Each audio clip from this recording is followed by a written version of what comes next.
Bonjour, bienvenue à la présentation sur le programme particulier d'urbanisme PPU des Faubourgs. Mon nom est Olivier Légaré, conseiller en aménagement pour l'arrondissement de Ville-Marie, et au cours de cette présentation, j'aborderai le chapitre relatif au réseau et aménagement résilient. Mais d'abord, voici un bref rappel de la vision. Le PPU des Faubourgs se veut l'occasion de pérenniser l'identité sociale, patrimoniale et architecturale du quartier et favoriser un milieu de vie agréable, durable et respectueux de l'environnement. C'est plus particulièrement à ces éléments que se raccroche le chapitre qui fait l'objet de cet exposé. Mais il s'agit également de consolider le territoire et d'assurer une continuité urbaine entre le quartier centre-sud, le Vieux-Montréal et le fleuve. La première orientation qui aborde la question des réseaux et aménagements résilients est l'orientation 12, verdissement et gestion de l'eau. Nous voyons présentement à l'écran en vert le couvert végétal offert par les arbres publics. En orange apparaissent les arbres supplémentaires à planter. Il s'agit d'un potentiel préliminaire, mais on constate que le secteur en redéveloppement présente un grand potentiel de verdissement, même si les arbres des nouveaux parcs ne sont pas représentés. Les secteurs habités offrent également de l'espace pour planter de nouveaux arbres. L'estimation préliminaire présente un potentiel de 5 000 arbres. En regard du plan maître de plantation, et même si les plantations se feront au fur et à mesure de l'aménagement et de la réfection des rues, une intensification du programme de plantation actuel dans le territoire habité est proposée. Si la conception ou le réaménagement de tous les parcs se fera en concertation avec la communauté, les nouveaux parcs devront intégrer un important aspect de verdissement et de plantation d'arbres. La majeure partie du territoire est située dans un espace appartenant au domaine privé. Pour cette raison, en plus d'encourager les initiatives de verdissement comme celle de sentiers urbains que l'on voit à l'écran, il est proposé de revoir la réglementation afin de renforcer les exigences des nouveaux projets sur le domaine privé.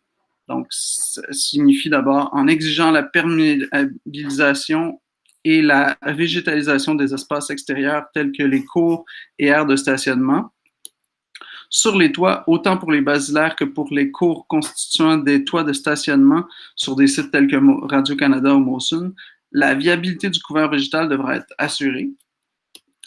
La réalisation d'un plan directeur visant la rétention et la gestion durable des eaux de surface sur l'ensemble du projet sera favorisée à l'échelle d'un ou de plusieurs îlots.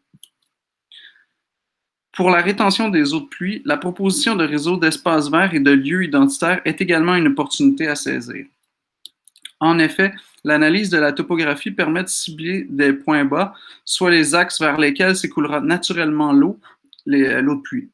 Ces points bas, lorsqu'ils présentent des opportunités d'aménagement public comme le futur Square Papineau ou les espaces sous le pont Jacques-Cartier, ils devront faire l'objet d'aménagements de rétention de surface. Sur les rues, certaines infrastructures sont également à privilégier, telles que des saillies drainantes aux intersections des rues et des fosses d'arbres agrandies et drainantes sur les trottoirs. Donc, on voit ici un exemple de fosses d'arbres agrandies et drainantes sur des trottoirs sur Papineau dans l'arrondissement Villeray. Passons maintenant à l'orientation suivante, soit la résilience des rues et des infrastructures souterraines. Le territoire du PPU des Faubourgs présente plusieurs particularités liées à sa topographie à rehausser. Donc, elle est à rehausser sur le site Molson et à la présence d'un sous-sol très profond à combler sur le site de Radio-Canada, ici, comme le montre cette coupe dans l'axe de la rue de la Visitation. Les futures rues aménagées offrent des conditions idéales pour aménager des infrastructures telles que des galeries multiréseaux. Ces galeries accessibles par des escaliers intégrés au bâtiment ou depuis les trottoirs permettent d'éviter les travaux à grand déploiement qui sont souvent nécessaires lorsque les réseaux techniques sont en pleine terre. Pour cette raison, le PPU est l'occasion de lancer des études de faisabilité donc relatives à la construction de galeries souterraines pour accueillir tous les réseaux, donc eau, gaz, électricité et câbles, et en faciliter la gestion, mais également afin d'intégrer les nouveaux bâtiments à un réseau thermique carboneutre fondé sur le principe d'économie d'énergie et de récupération de chaleur. Enfin, la 14e et dernière orientation du PPU concerne l'efficacité énergétique. En 2015, les émissions de gaz à effet de serre du milieu bâti représentent 37 des émissions totales de la collectivité montréalaise, en deuxième place après le transport. Les matériaux jouent un rôle important à ce sujet et l'arrondissement a sur son territoire quelques précurseurs comme cette maison de la rue L'Artigue datant de 1999 et construite en paille.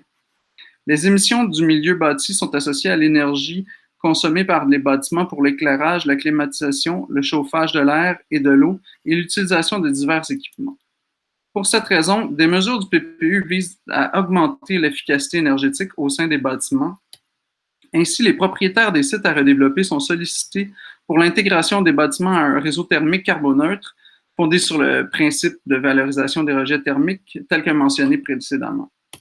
Mais également, la forme urbaine compacte et la contiguïté des bâtiments sont préconisés en vue d'offrir une meilleure performance thermique que lorsque les bâtiments sont isolés.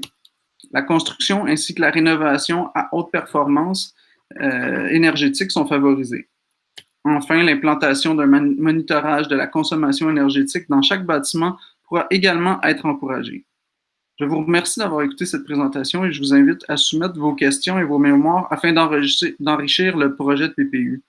Je vous invite également à écouter les autres présentations thématiques afin de parfaire votre connaissance du projet de PPU des Faubourgs.